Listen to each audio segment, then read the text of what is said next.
We've all had some experience with static electricity. Those annoying, unexpected shocks we experience when we get out of a car, or that shock we get when touching a door handle after walking across a carpet. At the moment of shock, if you zoomed in close enough and dimmed the lights, you'll be able to see a spark fly between the door handle and your fingers. Remind you of something? It's basically a miniature lightning strike from your hand to the doorknob.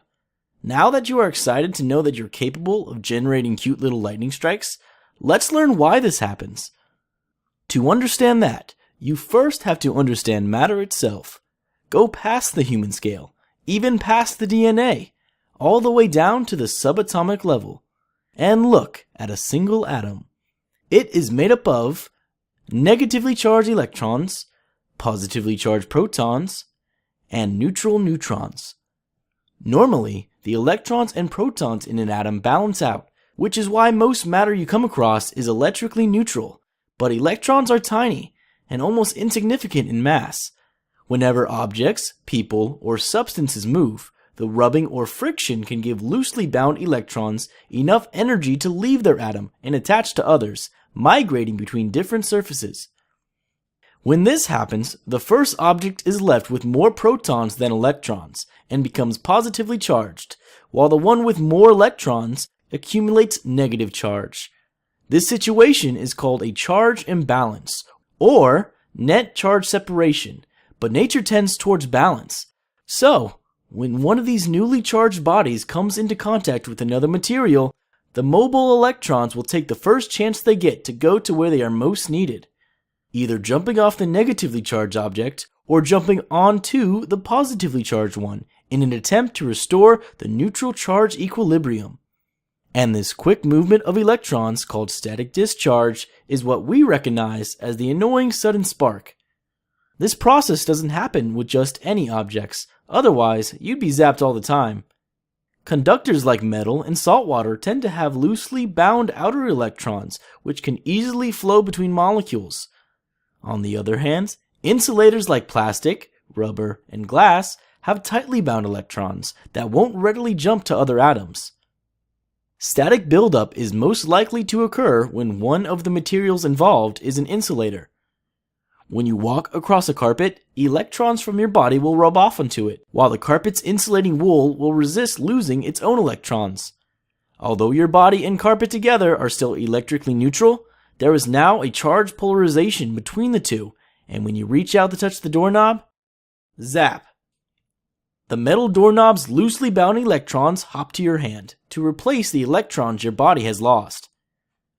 Let's now take a look at Thomas when he is inspecting a gas plant. With each step he takes, he becomes more and more charged due to the rubbing of his arms with his clothing. Charged Thomas touches a pipe flange and feels a spark. Thomas has to repair a gas leakage. He walks through the gas plant, and with each step he takes, he becomes more and more charged. The charges are coming from his feet and from above due to the rubbing of his arms with his clothing. Charged Thomas approaches the gas pipe, which has a gas leakage, and touches the pipe. Let's now look at how this plays out in real life, with a lady filling up at a gas station. She becomes charged as a result of touching her sweater and boom! See how quickly static electricity can become life-threatening? Time for a history lesson. The most famous industrial accident of all time, the Hindenburg explosion, was caused by static electricity. Oh my, get out of the way, please. It's burning, bursting into flames, and it's falling on the morning baths, and all the folks between us. This is terrible. This is one of the worst catastrophes in the world. Oh, it's like 400 or 500 feet into the sky, and it's a terrific crash, ladies and gentlemen. The smoke and the flames now, and the flame is crashing to the ground, not quite to the mooring mast. All the humanity and all the passengers screaming around it. I told you. Can't even talk to people. His friends are on there.